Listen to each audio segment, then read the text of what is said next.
Ladies and gentlemen, good day and welcome to Metro Brands Q3 FY25 earnings conference call hosted by Axis Capital Limited.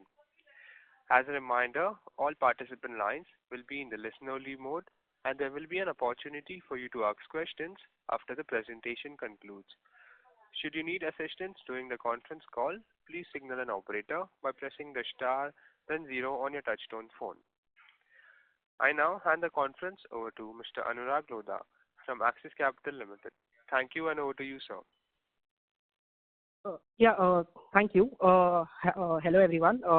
Welcome to Metro Brands Q3 FY25 conference call today. From the management, we have Mr. Rafiq Malik, the chairman, Mrs. Farah Malik Banji, the managing director, Mr. Nissan Joseph, the chief executive officer, Mr. Kaushal Parekh, the Chief Financial Officer, Mr. Mohit Dhanjal, Chief Operating Officer, and Ms. Alisha Rafiq Malik, the President, Sports Division, E-Commerce and CRM. Thank you everyone for joining into the call, and I will now pass over the call to the management. Thanks. Thank you. Good afternoon, and thank you for joining, and welcome to our Q3 FY25 earnings call.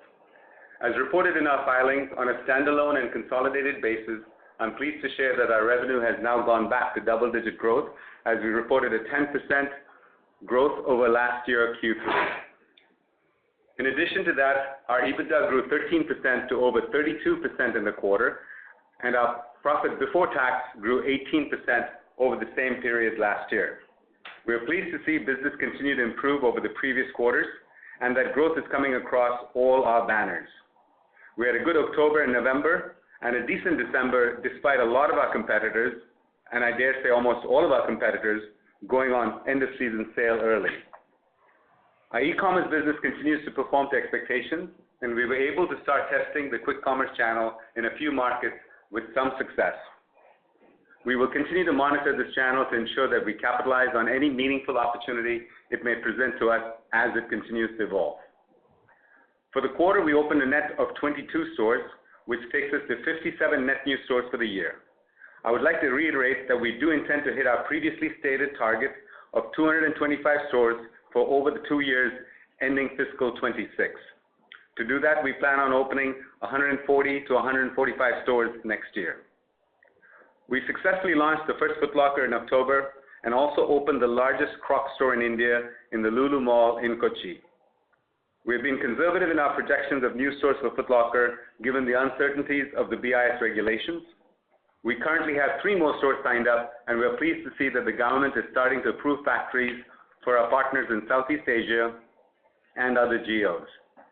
We will have more clarity on the supply in the next 4 to 8 weeks, at which time we will firm up our new store plans for the coming year for Foot Locker.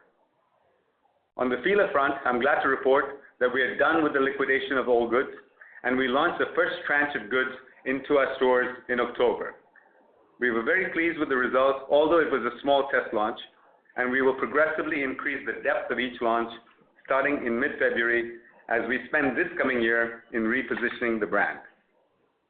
As I mentioned at the previous call, the sales trajectory continues to improve, and more importantly, we continue to be in our consistent guidance of margins in the 55% plus range and EBITDA in the 30% range. And with that, I would like to turn the call back to the operator and open it up for the Q&A session. Thank you very much. We will now begin the question and answer session. Anyone who wishes to ask a question may press star and 1 on their touchtone telephone. If you wish to remove yourself from the question queue, you may press star and 2. Participants are requested to use handset while asking a question. Ladies and gentlemen, we will wait for a moment while the question queue assembles.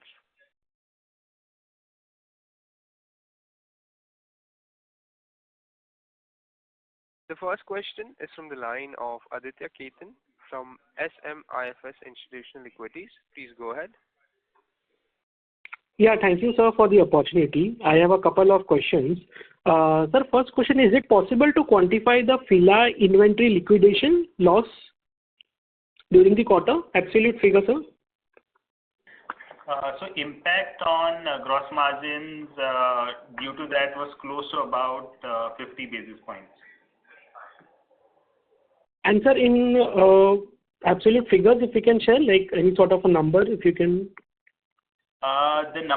Obviously, since these were discounted sales, the number is would be meaningless in terms of the overall quantum. Okay, sir. Sir, my next question is, sir, are you witnessing any sort of a change in consumer sentiment from the high premium categories to mid-range, considering the urban and the rural slowdown? Is there any change which can materially change the trend towards the premiumization journey what we are talking about? No, so what you've seen last quarter is we hit 55% in goods over 3,000 rupees, so that continues to grow for us. We're not seeing any distinct differentiation between the urban and the rural markets when it comes to shopping for premium products at our banners. Okay. Sir, when we look at the ASP for the last 6 quarters, sir, it has been largely at the same number only, so 1,500 rupees.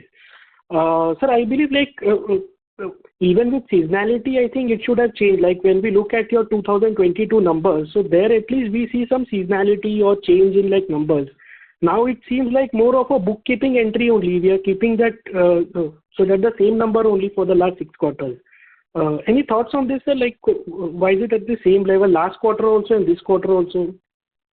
Yeah, actually, the ASP that's arrived at is based on total sales divided by quantity, right? And since our accessory sales are increasing, the increase in ASP that we have seen is not getting reflected. Maybe what we'll do next time around is show overall and even show maybe footwear ASPs. That would give a better flavor in terms of the growth that's happening. Okay. And also, as we've seen growth in our walkway channel, and that's going to be offset by growth in our Crocs channel. So you have this balancing that happens on ASPs. So when you have 8 banners of business, all of them coming in at a different average ASP, when one grows, the other one also grows. It can have both a acceleration and a deceleration effect on your ASP.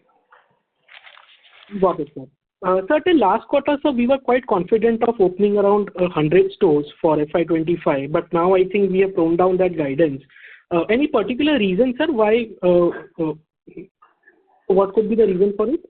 Sure. So there's a couple of reasons for it. One of them is, there's a lot of malls that are delayed in opening, right? And we don't open a mall unless we see visibility of about 50% occupancy coming online when we open, because we find it to be quite unattractive to open stores in malls that aren't fully occupied. And they don't have to be fully occupied to do that. So we've had a considerable number of stores get pushed out as late as into Q1 of next fiscal year. So that's one thing. I also think, there's a lot of demand for retail space. You've seen multiple brands talking about opening up, hundreds of stores. So there is a big push for retail space. We're seeing that demand slowing down, and hence the confidence comes back to us for opening our target stores for next year. Got it. Sir, any particular figure if you can provide for the new store opening in Foot Locker, in FitFlop, and for the new era? For FY26, how many stores will add? So right now, for FY26 for Foot Locker, we're taking a cautious stance till we have full visibility of our BIS initiatives and how that's going to play out, because supply is critical for the Foot Locker chain. The good news is that we're not impacted by that in our core businesses. Metro, Mochi, Walkway, and even Crocs is not impacted by it at all. It is really the Foot Locker business that's impacted by it. So we will hold on that till we see what's going to happen. However, we have signed up almost 3 stores to open in the next 6 to 9 months of Foot Locker. So it's not like we're hitting pause on it. It's just that we're being cautious about the growth there. The new era business is new to us. It's also new in the country. So we're going to take that cautiously. We've opened 3 kiosks so far. We have a few more on the books, but we continue to evaluate this. These are moving targets, so I don't really want to give a forward-looking statement here at this call that at some point we'll come back and we'll have to hold on to it. So rest assured, though, we feel confident we're on track to open up the 140 to 145 stores next year, which will put us in that range of that 225 stores that we talked about. So just one last question, sir. What would be the average size of the new era, average size per square feet for this segment, new era? Yeah, we don't break those numbers out typically, so I'd rather not start that whole process. But if you look at our investor presentation, you'll have a good idea of the range of price range that we sell and what the square foot of the store is. So broadly for new era, the average price point would be somewhere around 3,000 to 4,000 rupees, and for kiosk, obviously the size would be around 150 to 200 square feet max. Okay, sir. Thank you, sir. Thank you. Thank you. The next question is from the line of Vedisa Sheth from Ambit Capital. Please go ahead. Hi, good afternoon. Thank you for the opportunity. I'm sorry I'm asking this question again, but given the lower than anticipated store addition in FY25, what exactly gives confidence in terms of adding 140 to 150 stores in a single year? Because it seems to be on the higher side. And given the current subdued consumption landscape and lack of visibility of revival, if you could just spend a minute on that, please. Vidisha, I think we also had covered this even in our last earnings call. Post FY23, after that COVID bump, we saw rentals sort of shooting up.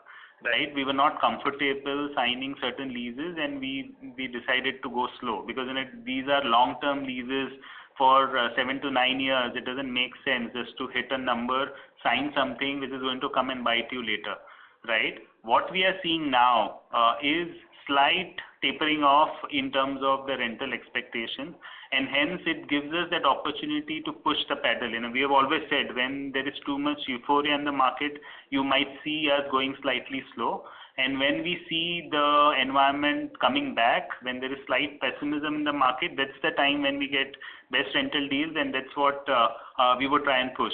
Also, Nissan just alluded to certain malls, which are getting pushed into next financial year. We have already signed the LOI, but those are getting pushed in the next financial year. So we have some visibility in terms of what would come in H1 of next financial year. So considering that, we feel hitting that 130, 140 number should be doable. However, having said that, this would be, if we do that, it would be our highest sales growth, but we are aspiring to hit that number. Got it. And what would be the revised growth guidance, and how would you peg the current consumption environment with the 12 to 15% revenue growth guidance?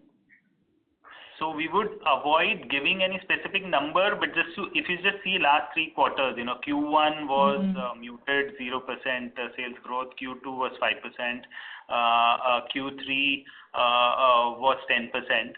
And Q4, there will be end of season sale, as well as we see a strong dispersion of marriage dates in this quarter. So that gives us confidence we should, follow that trajectory that we have seen over last 3 quarters, and Q4 should be reasonably good.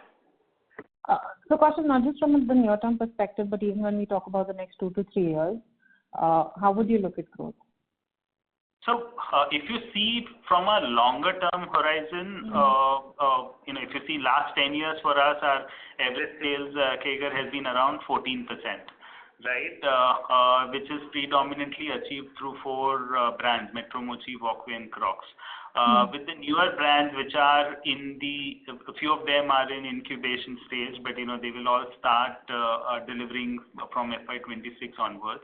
That gives us confidence that if you're modeling us for a longer term horizon, 2 to 5 years, we feel achieving top line CAGR of 15 to 18% should be doable. Got it. And second question was just on the profitability side. Barring the impact from Fila, what would be the reason for gross margin expansion? 130 basis points of gross margin expansion. Contraction. Contraction, right? Yeah, that's what. Contraction, yes. Obviously, Fila was one of the reason. If you see second pointer, our e-commerce contribution has increased slightly from say about 9.5-10% to 11%. So that also has some impact on the overall gross margins. And Fila liquidation we already discussed. So broadly, if we take these two together, that broadly explains the gross margin impact that you're seeing in last year and for current quarter. But I would like to reiterate though, the 59% margin is what we guide to. We say, we actually guide to north of 55%, Vidisha, and we've hit 59% last quarter. All right. And just lastly, a follow-up to that is there any specific reason that the OPEX is increasing or is growing just by 3 to 4 odd percent? Even I think last quarter, the run rate was on the lower side. So any cost control measures that you'd like to call out? In fact, many cost control measures. We generally do ground up budgeting, and so at all times, all the costs are looked very carefully, and we try and control costs. There are good costs, which you continue to expand, which helps you to improve sales. And then there are certain costs which are discretionary in nature, depending on the sales performance, etc.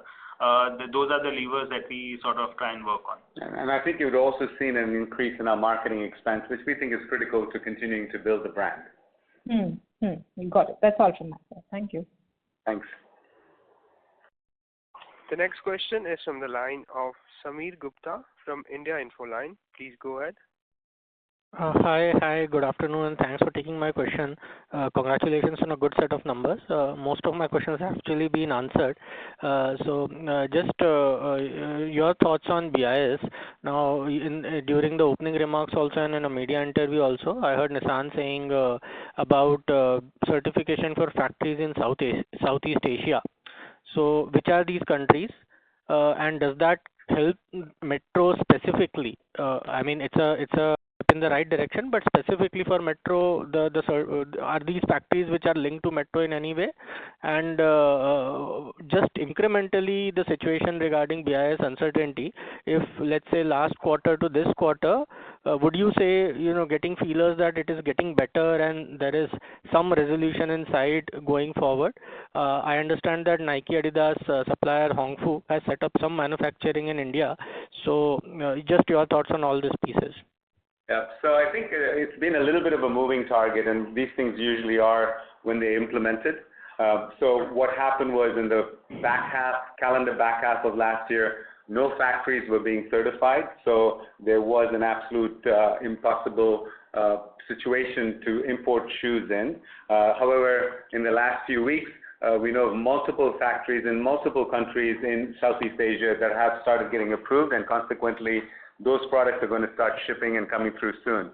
I do want to reiterate, though, that for the Metro shoes and the Mochi shoes banner, we have zero exposure because of BIS, okay? Because we have mitigated and moved all the production we need to India, and so consequently, there's not an impact to our core existing business. As you know, the Foot Locker business is extremely small, and we're being cautious about it. Even Fila, we've been able to move production to India, so that's not going to hold up there either. So our exposure to BIS in total is significantly very small.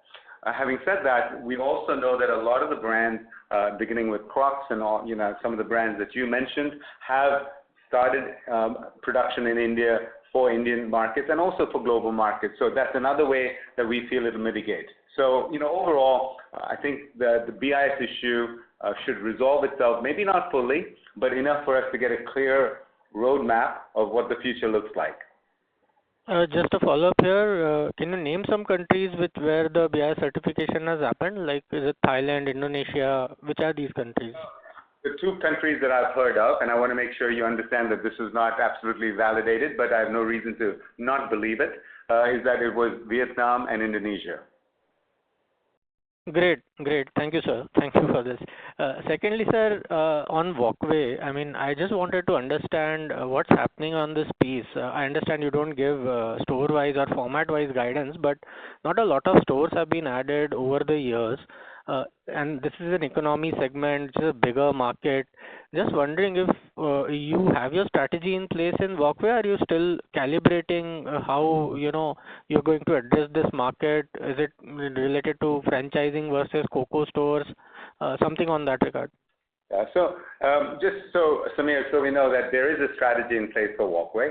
Executing a strategy takes time. It doesn't happen overnight, and you got to validate it through various tests that you run in the market, various programs you put in different stores.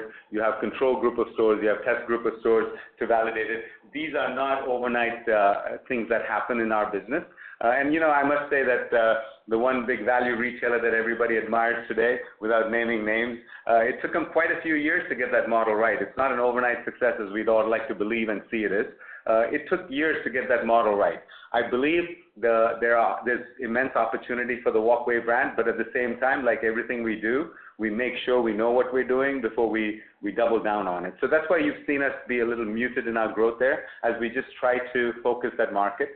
In a previous call, I had mentioned that we were going to focus first and foremost on the south and the west, and that continues to be the plan. And the reason we choose that is because it doesn't have as much of a seasonality impact, so we can get one season down, and then we'll start moving into northern climes. So if there is a strategy in place. Just because you're not seeing motion on the new growth side, new store growth, doesn't mean we're not testing out and executing against how we go, from step 1 to step 5 of that strategy. So again, a follow-up here. You said it takes time to get the model right. At this point, do you believe the model is right? I think we're seeing green shoots that give us some optimism on it. Got it. That answers my question. Thanks a lot for taking all my questions. I'll come back in the queue for any follow-ups. Thank you, Samir. The next question is from the line of Saurabh Kundan from Goldman Sachs. Please go ahead. Yeah, thank you very much. My question, Nissan and Kaushal, is if you could please break down the sales growth that you were seeing in each of the 3 months this quarter. That will help us understand how you kind of progressed through the quarter, and if you could give some color also on why you saw those growths. So Saurabh, just to understand your question better, breakdown in what sense? We generally don't disclose the SSGs that we've seen. But just your sales growth number, what were you seeing in October, November, and December? If you could break down for each of these months. Sure. So just so we're all transparent about it, Diwali was 2 weeks earlier into October. So we did see a considerable lift of sales in October. We were anticipating a little bit of a downer in November as we went against the Diwali numbers from last year, but that didn't happen. We held our own, so we felt good about that.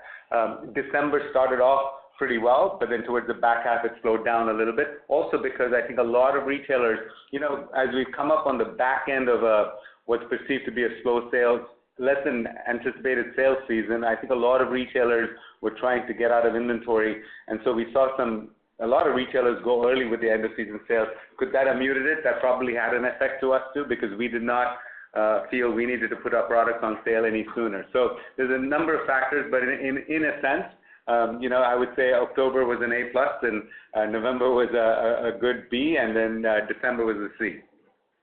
Right, that helps. Thank you very much. So, Nissan, this other retailers going on their EOSS early seems to be becoming somewhat a trend. Them doing it in mid-December instead of ideally perhaps late December or early January. And this obviously happens to be a quarter which is seasonally the strongest for you. So it could become like a problem almost every year now, it seems. Any thoughts on how to counter this, whether to start participating a little bit in these discounts, or any thoughts around it will really help? Because sequentially, I know that you've jumped, sales growth is impressive, but since you were coming off a low base, it could have been even better had you sort of, so yeah, any thoughts on this? How do you counter this if it keeps happening every year? Yeah, I think it's a little bit cyclical too, right? Don't forget we've come off 2 quarters that were relatively soft for consumer goods, right? And I don't speak just to ourselves, I speak to the entire space of consumer goods. It was considerably softer than anybody anticipated. We knew that with the offset of wedding dates, it was going to be challenging on the front half, right? So when people are optimistic and euphoric about retail, they tend to buy heavy. If this continues, of course, will it be a challenge to us? It will be a challenge. However, people aren't buying products just because they're on sale. People are buying products because it's compelling product and it's value for money. So that's number one. And number two, we do have a huge customer base that waits for our EOSS sale. As late as we go in sale, you would think that everybody would have spent their money, and we find that not to be true, that consumers do have a lot of, they're holding off for Metro to go on sale and Mochi to go on sale. So, I think it's a matter of how strong your brand is, Saurabh.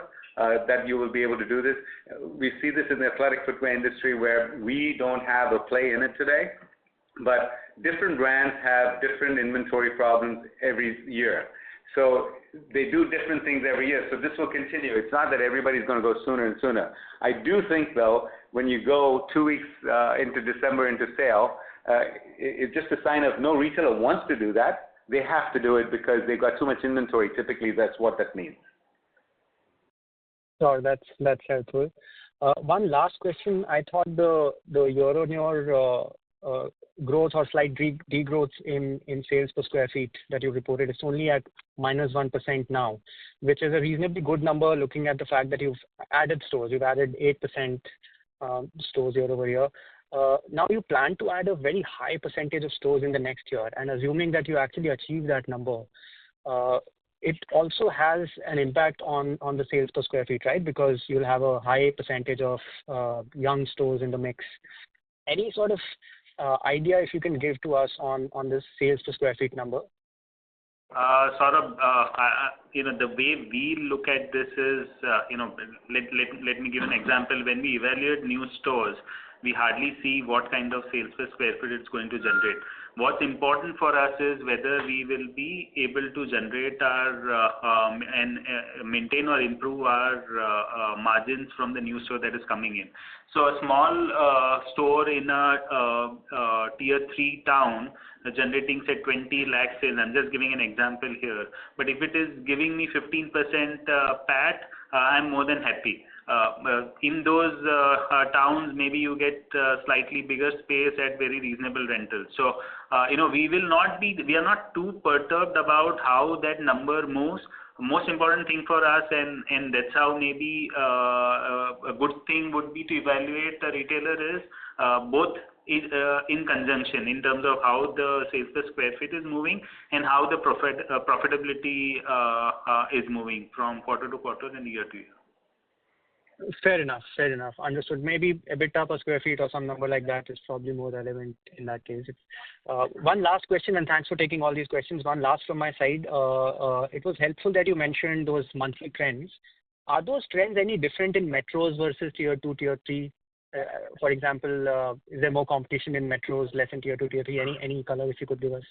No, I think the only differentiation we saw there, Saurabh, was where Diwali is important and where Diwali is not important. Where Diwali is not important, there was probably more of an evenness between October and November. Where Diwali is super important, there was more of a distortion to October's numbers than it was to November's numbers. So it's really more about the locale rather than the tiering of city. Great. Thanks, Nissan. Thanks, Kaushik. Thank you.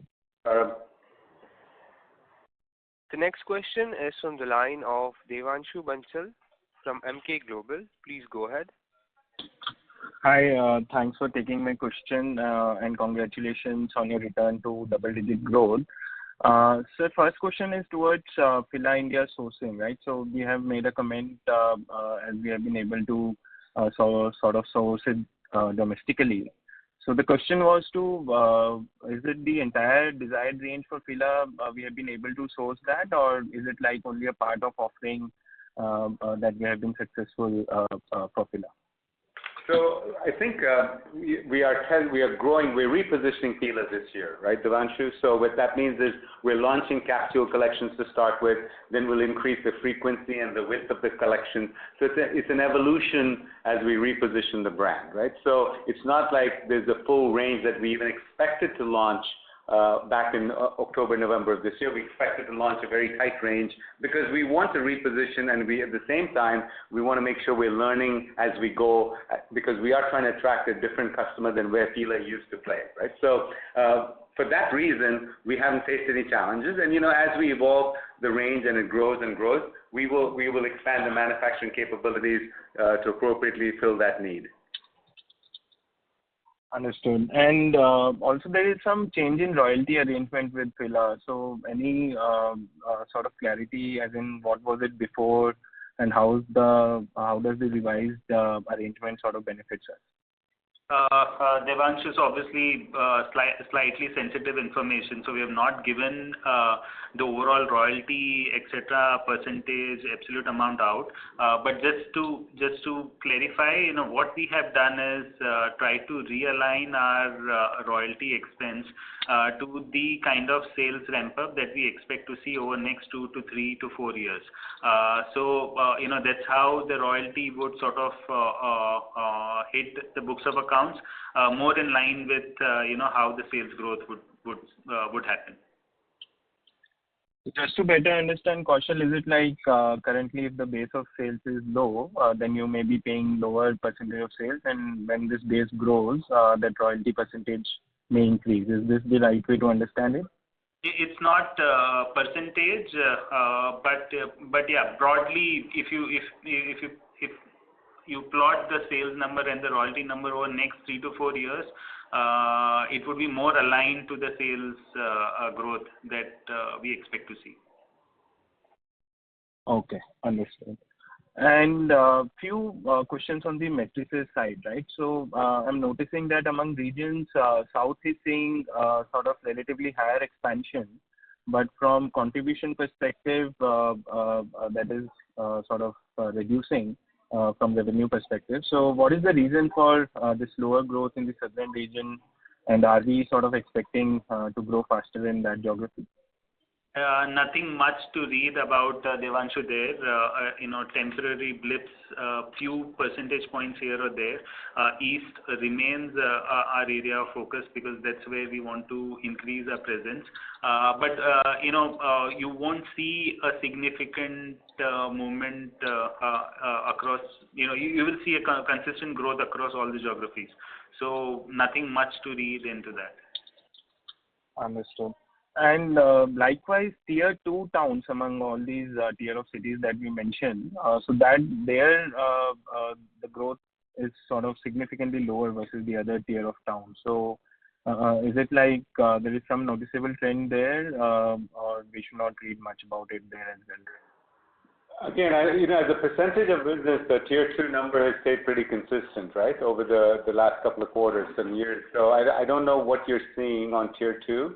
That would lead you to think there's not that growth happening. And as far as the percentage of business, like Kaushal said, it's just not significant of a blip to say, it's gone from 24 to 23, but it used to be 22 a few years ago. So these are ranges that really happen in business as opposed to trends.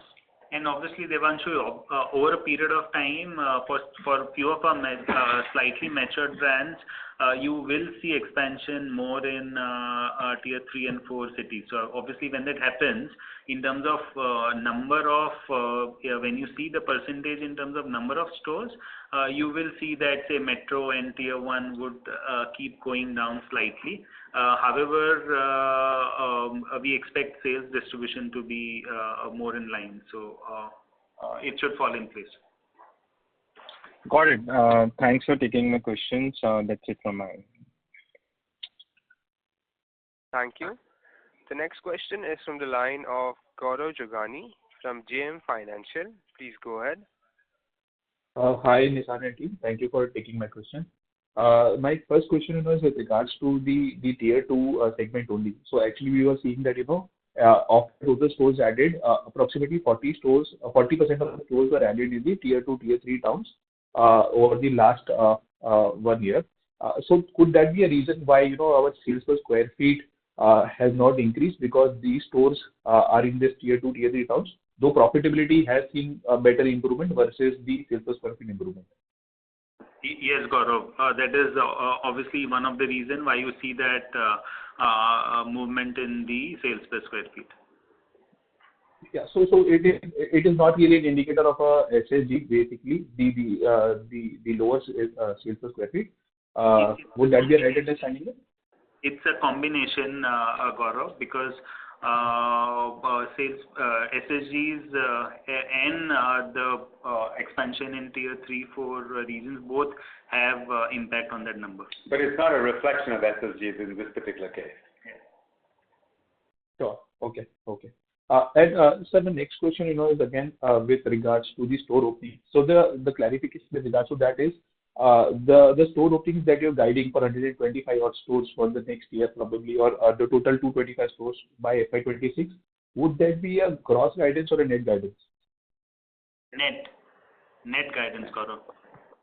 And this would not include the Fila or the Foot Locker stores, right? It would not include Fila, but it includes Foot Locker. Okay. And Gaurav, I just want to point out, I think a lot of people missed it. When you see our store closures and you see our store openings in the previous quarters, it used to be include relocation. So it would show up as a closed store on our closed store list, and it would show up as a new store in the new store list. The net would be zero, of course, zero store growth. But now I don't know if you pick it up, but we started reporting it fully as a clean number. So if we relocate it, we just consider it as a existing store. Okay, got it. Yeah. So that was actually, there was a difference in the Q1, Q2 numbers because of that. So yes, we did notice that. Okay. And listen, last and final question from my end is, in terms of the margins, we see that the margins are already at a healthy level, though we have seen some gross margin contraction during this quarter, because of the Fila 50 basis law that we see, and one of the other reasons that Kaushal mentioned. But how should one think about the margin here on a medium-term basis, say the next 4-5 years? Can we expect steady EBITDA margin expansion and not the gross margin expansion from the current levels, given that the Fila losses will now come out and probably that would turn to the part of profitability, which is it's not contributing right now? Yeah, you should expect that, but I must caution you that from quarter to quarter they have different margins, because in Q4 we go into end of season sales, so the gross margins will be slightly dampened compared to Q3. So that's number one, right? But you're absolutely right that now that Fila is behind us, overall that's accretive to our margin structure, and that's probably a true statement on your part. Yeah, Gaurav, just wanted to remind that we do have good amount of our costs which are already variable in nature. So beyond the point, we don't expect significant synergies to sort of come in. Having said that, if our overall top line growth is upward of 15%, obviously you will see benefit flowing through in EBITDA. So thank you for taking my question. That's all. The next question is from the line of Vicky Punjabi from UTI Mutual Funds. Please go ahead. Yeah, hi. Thanks for taking the question. Just quickly on the revenue per square feet decline of 1%. I mean, see, the context of this environment was, it's coming on the back of a 10% decline last year. We had much better number of wedding days, and the expansion at 8 to 9%, whatever 9% or 10% kind of odd retail space expansion doesn't seem to be saying that we should have seen such a sharp. We should have seen a decline at least on a revenue per square feet basis. I'm just thinking, how do I read into this in terms of performance? Vicky, even last year we didn't see a decline. We saw 6-7% growth. And we also just discussed, right, addition of stores in tier 3, 4 towns. No, Kaushal, sorry, Kaushal, I meant revenue per square feet, which was down 10% last year, not the total revenue.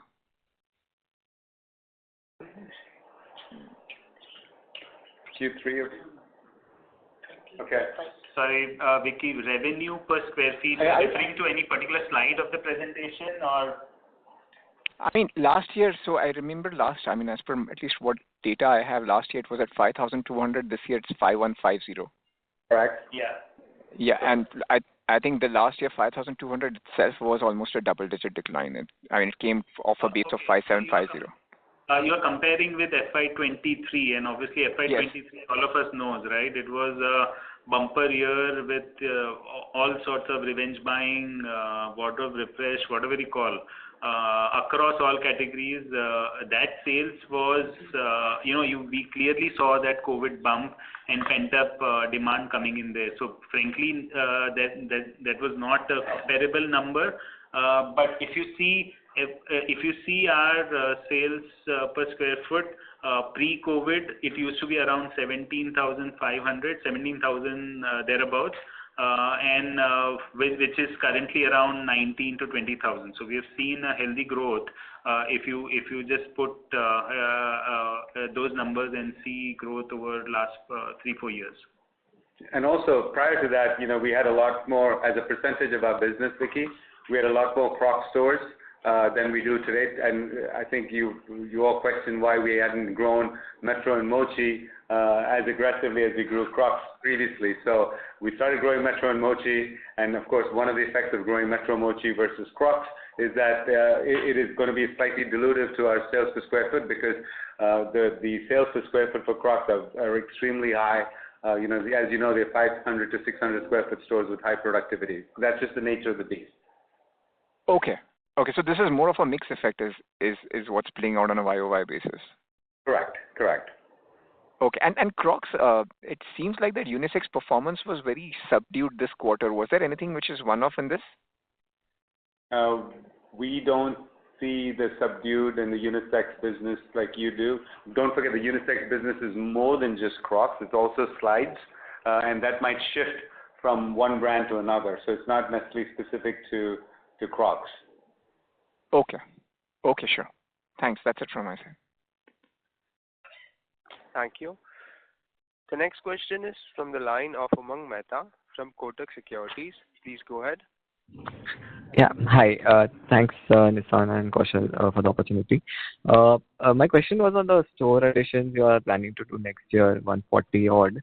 Now, last year you added 10 cities. Any rough sense of how many cities these stores will add on your overall kind of store city count? So broadly, you should see us adding, say, around 25 to 40 new cities. So we try to sort of expand in a way that it's predominantly not contributed by new cities. So maybe 60% coming in from the existing cities where we are already present, and 30-40% coming in from the new store and new city that we open. So broadly, you can assume that we would penetrate to further 25 to 40 new cities in next year. Understood. That helps.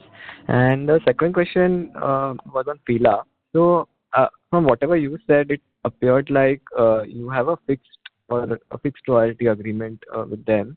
Now, typically in other retail businesses, we've seen that generally the number is variable. My question is this fixed number throughout the life of the deal, or is it fixed in the initial few years when sales are still ramping up to a certain level? Well, I'm not going to speak specifically to the Fila deal because, we do like to have some confidential competitive information. However, most deals you'll find, Vicky, have a combination, Umang, have a combination of either a minimum or a percentage variable, whichever is higher. It has multiple ways you slice and dice between those two numbers.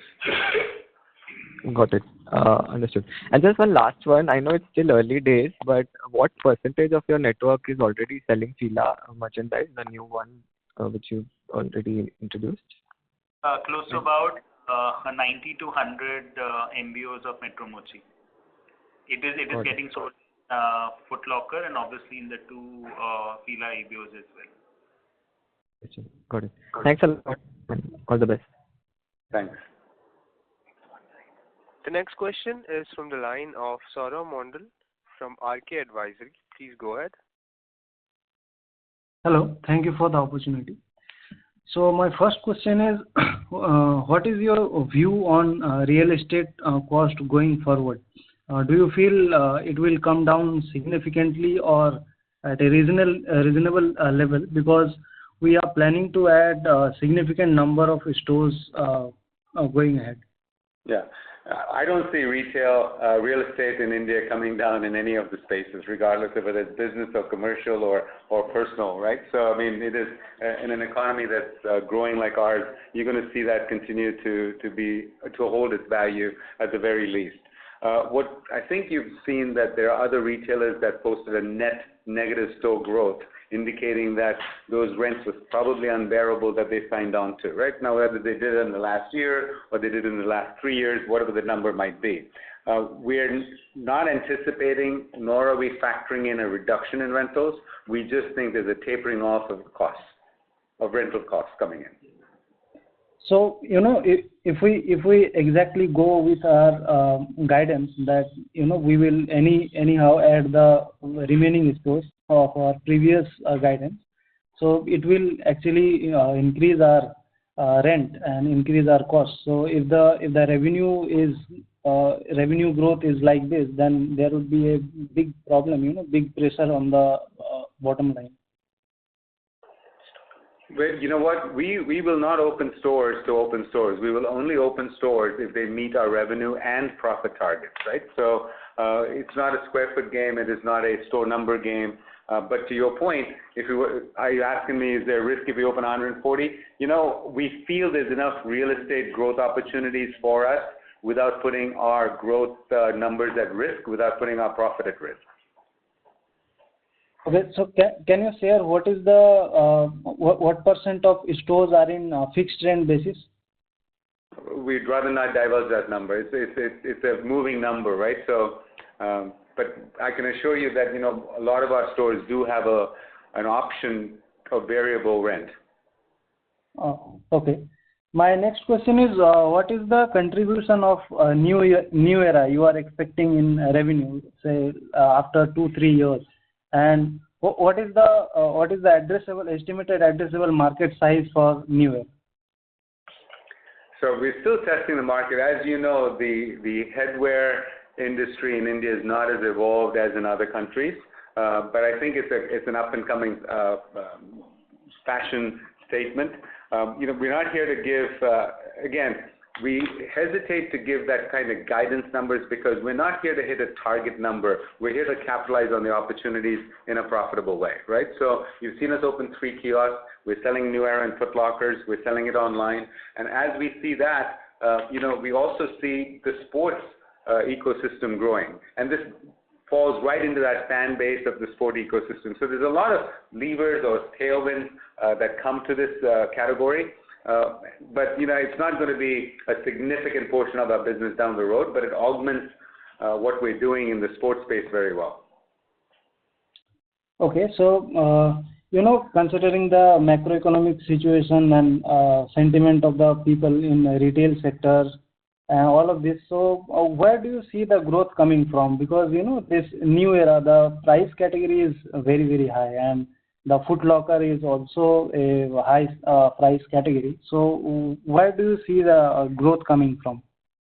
From footwear. We are a footwear retailer first and foremost, and we will continue to be a footwear retailer. We see a lot of demand for the products when the season is right. We see a lot of demand for Foot Locker products.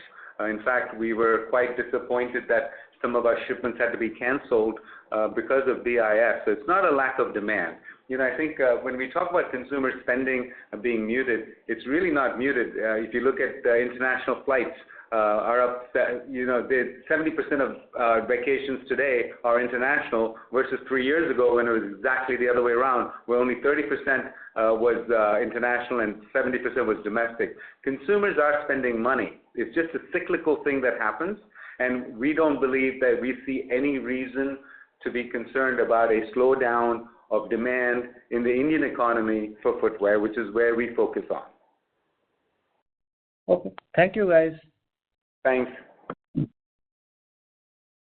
next question is from the line of Kinjal Mutha from Banyan Tree Advisors. Please go ahead. Hi, thank you for the opportunity. I just have a follow-up to one of the questions which is already asked. It's related to ASP of 1500. As you mentioned that it is coming down because of accessories mix. So if I try to understand, accessories account for what, around 10-11%, and which would be around less than $500. So still around 88% of sales come from price point which is more than 1500. So I'm just trying to understand that how does this math work over here? Yeah, in terms of quantities, if the numbers are really high.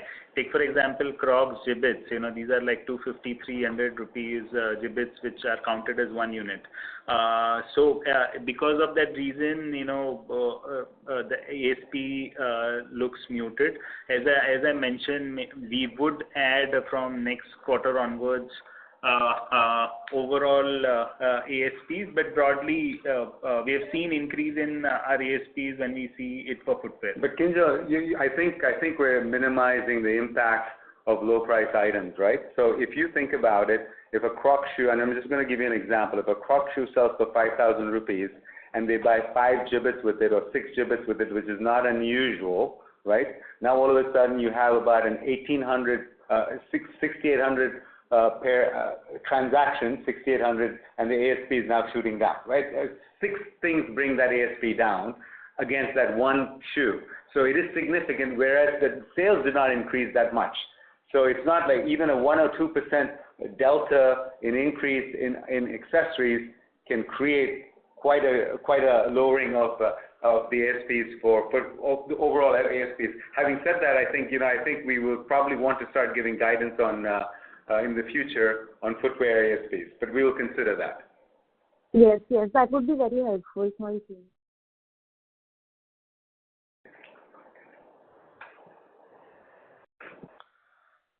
Thank you. The next question is from the line of Ankit Kedia from Phillip Capital. Please go ahead. Couple of questions from my side. First is on Fila. We had a first drop in October, November. How is the response of that in the 2 EBOs and 90-100 Metro Mochi stores first? So we're quite optimistic about that drop. When you think about the fact that the brand has been absent in the market for quite a while, to get that kind of response was good. But I must reiterate, it was a small drop, Ankit. So and that's how we do things, right? We test it, we iterate, we test, we reiterate, and so on and so forth. So before the expansion in second half of FY26, how many drops are expected? And with domestic manufacturing coming in, what is the sweet ASP spot you are considering now? Given that in Foot Locker also we would have put some Fila products. So what's the learning for Fila coming from Foot Locker as well for us? Going forward to manufacture what kind of products? Where do you think Fila will fit in now? Yeah. So what we're learning as we go, first of all, to answer your first question, we're probably going to have 2 to 3 drops a season as we go forward. So that's the first thing. And as we drop every season, every drop, we expand how many stores it goes to as well. So it's a double expansion. There's a few more drops coming, and it'll go to a few more stores in our portfolio, right? So that's number one. Number two, what we're really finding is that the consumer appreciates good sports-inspired fashion. And we've learned that from our Foot Locker stores, and we also learned that from our Metro Mochi stores that carry the product. So just a carry-forward question. So over next 1 year, how many Metro Mochi stores have a potential to keep, the new pricing Fila footwear? So we believe that number is at least around the 300 number over the next, few seasons as we start to expand it. Sure. And given that you have guided for 140 stores ex of Fila, and from second half of FY26, Fila EBOs will also start. Can we assume an incremental high single digit to near double digit Fila EBOs on addition to your 140 store guidance?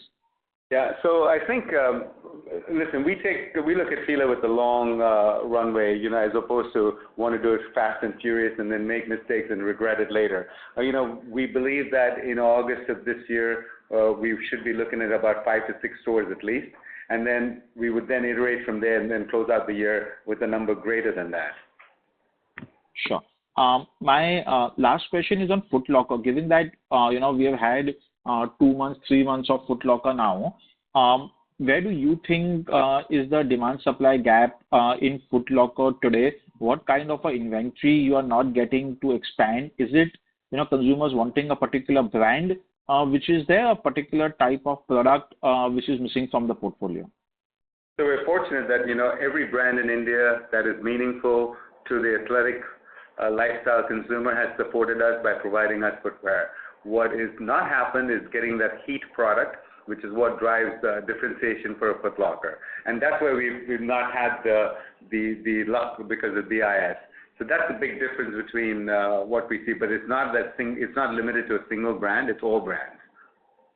And on an average, if you could just share what could be the bill value for a Foot Locker today. I'm not asking for the ASP. If you can share an ASP, good for us. But what will be the typical bill value?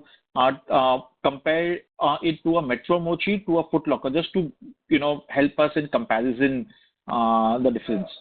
Yeah. So just so you know, when we look at the Foot Locker banner, the price ranges between 6,000 and 19,000, right?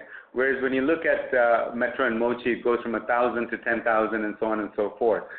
That automatically tell you that the Foot Locker average ticket size will be significantly bigger than that of anything else we have in our chain. Yeah, but the range you are telling us is very high, right? So from 2 months experience, if you can give us a smaller range.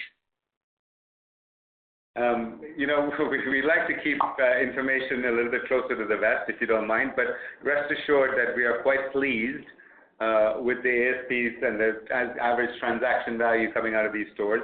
And just as a data point, I can tell you, for example, even New Era sells extremely well in a Foot Locker store, and somebody, I think, mentioned that these are high-priced products earlier on in the call. So that gives you an idea of the kind of transactional value you can have in a Foot Locker. Thank you and all the best, Nissan. Thanks, Andrew. The next question is from the line of Prolin Nandu from Edelweiss Public Alternatives. Please go ahead.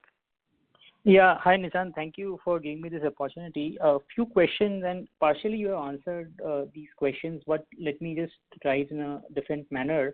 The first question is on this reduction in rental or some muted growth there. So is this a reflection of overall slowdown in retail, right? And is this more specific to the footwear as a category that you are witnessing? And how should one think whether this is just a start and maybe this could go on for longer, given that some of your competitors are seeing the net closures of stores? How should one think about these muted growth in rental with the competitive intensity? I want to make sure I clarify. We're not seeing rentals coming down. We're seeing them flattening out, right? So that's a good thing, because you don't want to keep signing on as rentals are climbing and climbing. You want to make sure that it's at least normalized a little bit. So we don't see rentals coming down for a bit, but we do see the fact that we're able to negotiate a little bit better, because it's not like you don't have 10 people looking for the same spot all of a sudden, because the other 9 people have realized that these aren't as easy things to do. Unfortunately, after COVID, we had quite a few people think that retail was quite easy to do and started opening up stores like crazy, and that put a lot of pressure. Not only did they open a lot of stores, Prolin, and take a lot of the inventory out there, they also didn't realize what good rentals should be in markets, right? So some of them were overpaying. We know they were overpaying for that market, but it could have been the lack of expertise in that market. And India is a very tricky market to get data information. So anyway, that has happened. We don't see it coming down necessarily, but we at least see it flattening off. And in some cases, we're able to negotiate a little bit better rentals than we would have in the past, where we wouldn't even had a chance to negotiate, because before you blink, it's gone. Sure. So thank you for that. The second question, Nissan, would be on gross margins, right? While you said that you have guided for 55%, you did 58%. My question is more in terms of medium-term outlook, let's say on a 3-year basis, right? Because you mentioned that before COVID you were doing 14% growth. It should be higher now that you have brands and some of these brands are premium. And also there should be a lot of localization benefit, not just and Mochi, but also for some of these other brands who have started manufacturing in India. So could you just help us understand from a medium-term perspective, are there more to the gross margins or headwinds coming on the gross margin side? Yeah, we don't see any headwinds on the gross margin side, but I do want to make it clear that when you look at just that one number, there can be multiple factors that drive it up or down, right? So one factor that drives it up is if we sell more of our private label products, our own branded products, and a factor that could drive it down is if we sold a lot of outside brands. For example, Foot Locker is almost 100% outside brands, so the gross margins there would be diluted to the rest of our margins. However, when you look at the profitability, there are other costs we don't pay for. A good example is while my margins are good in Metro products that we make ourselves, we also have incredible investments into design and development and sourcing costs, which I have none when I go with an outside brand. So you don't want to get fixated on that number to say that is the end all and be all. What we really want to look through is how does that flow through to the profit line, right? And last quarter, I know people are quite all over about our sales number and so on and so forth, but I think we missed the fact that on a PBT level, we had a 23% profit, which is, I would say is industry leading. So these are numbers that we're very proud of, number one. At the same time, we'll always continue to look for ways to improve that number, but there's also balance. We want to give our customers affordable value, affordable premium products, right? So one of the things you're technically doing if you keep increasing your gross margins, of course, you're lowering your input costs, but you're also charging more than you probably should. We feel that's a sweet spot for our consumers to continue to see value in shopping our products. That's great. Thank you so much. Last question would be on the walkway, right, or the value format. Now you talked about, one of the very famous value retailer, and it took them many years, right? So, and we are in a way, trying to fine-tune that model.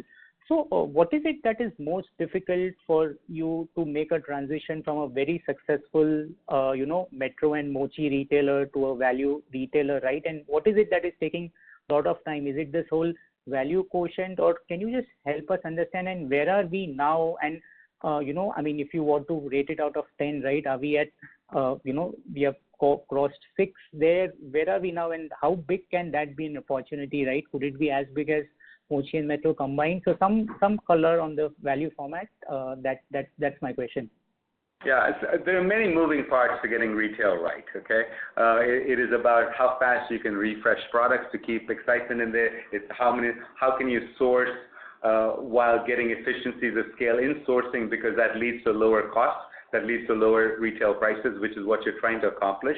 How do you get throughput from a store? When you're selling low value items and you need high throughput, how do you get throughput out of 1,100 square foot stores? Again, I'm giving you all the questions that we have to get answered well before we say we have this model right. I think to answer your question on a scale of 1 to 10, I would say 3 years ago we were at a 0 because we didn't even know if we should do this business, but today I'd say we're at a 6. That's great, Nissan. Thanks a lot and all the very best. Thanks, Roland. The next question is from the line of Rahul Agarwal from Ikigai Asset Management. Please go ahead. Hi, good evening. Thank you for the opportunity. Just 2 questions, one on the balance sheet, one on cash flow. On inventory, I think we had some higher than normal stocking to take care of VIS. If you guys can help me, where are we now on inventory levels? And second, on the operating cash flow generation for 9 months, and what's the gross cash balance as of December 24, and thoughts on utilizing the extra cash which you have. Thank you. So broadly, we have seen improvement in our working capital levels from around 82 days to around 76 days as of December. So there is an improvement there. We've seen our inventory levels sort of rationalize. In terms of overall cash balance, we have a treasury which is somewhere close around 900 to 1,000 crores. In terms of utilization, your last question, we keep evaluating various opportunities. As a policy, you would have seen since many years, we have distributed 25% of the PAT that we earn in the year as dividends. So there are many avenues that we are evaluating, but you can be rest assured we'll evaluate everything with that ROI lens in mind, just to make sure that it is not it doesn't impact the overall ROCs of the company. Thank you so much, Kaushal. All the best. Thank you. Thank you. The next question is from the line of Saurabh Kundan from Goldman Sachs. Please go ahead. Yeah, thank you for the opportunity again. Still early days, but my question is on North and East Crocs business. Any changes you're seeing there in the sense that is there high competition from the other operator? I know it's early days, but generally anything you can share on the North and East Crocs business? Yeah. So Saurabh, to your point, it is early days because, we were quite well penetrated there in the North and the East in the malls that were meaningful, right? So now it'll be a new mall play. It'll be maybe a tier 2 outlet play for Crocs to start with. But that'll as that grows, it'll continue to be stronger than before. However, don't forget two things. One is I do get to keep and run and continue to operate all the Crocs stores that we do have in the North and the East, number one. And number two, we have Metro and Mochis in those markets where we would probably now also be selling Crocs a little differently if we don't have a Crocs store, right? So when we have a Crocs store open up on top of a Metro or a Mochi, for example, we downplay the Crocs in a Metro Mochi because we know it's not going to have the same rate of sales as it used to. So we try to get another brand in there. We get some more of a different product in there, like a FitFlop or what have you. But now there would be no reason for me to downplay it. I would continue to be just as business as usual and see what we can get through our store, our staff service that we offer, our brand reputation of serving customers for many decades, right? So I think it's a play that I don't think will have a significant impact to us in any period of time, though it'll have a growing impact, but it won't be significant. Got it. Fair enough. And I think earlier I know you will not like to break down the 140, 145 stores that you want to add in FY26.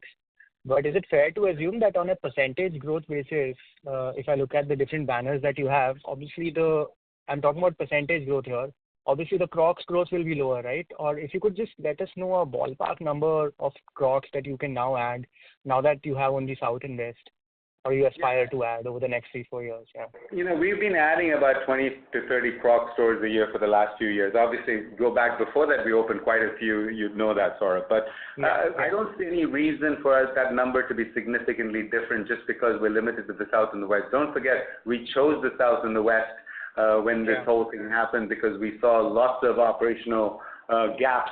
Lots of white space opportunity gaps that we could go after in the South and the West. And, I believe that while we won't have 50 stores open, we haven't had 50 Crocs stores open in a long time, I don't think the 20 is going to be an unreasonable number. 20 for the year, right. So thanks for that. Very helpful. Last question from my end. I wanted to understand the Foot Locker agreement a little better.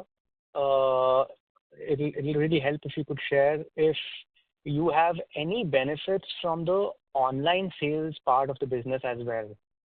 Is there any economic benefit, any profit that you get from the sales that happen on the Nykaa platform? Yeah. So just so you know, we actually supply the products to the Nykaa platform, right? So all those products ship out of our DC. And, of course, in all fairness, we get paid for our input costs and, all the other... Broadly, the warehousing margin would be applicable. So there is a small margin in there, but, it's not that we benefit vastly from it, but we obviously benefit vastly from the store sales. Sure. Sure. And any costs, you get the warehousing margins. Okay, that makes sense. Right. Thanks. Thank you. Thanks a lot. Thank you. Ladies and gentlemen, that was the last question for today's conference call. On behalf of Axis Capital Limited, that concludes this conference. Thank you for joining us, and you may now disconnect your lines. Thank you.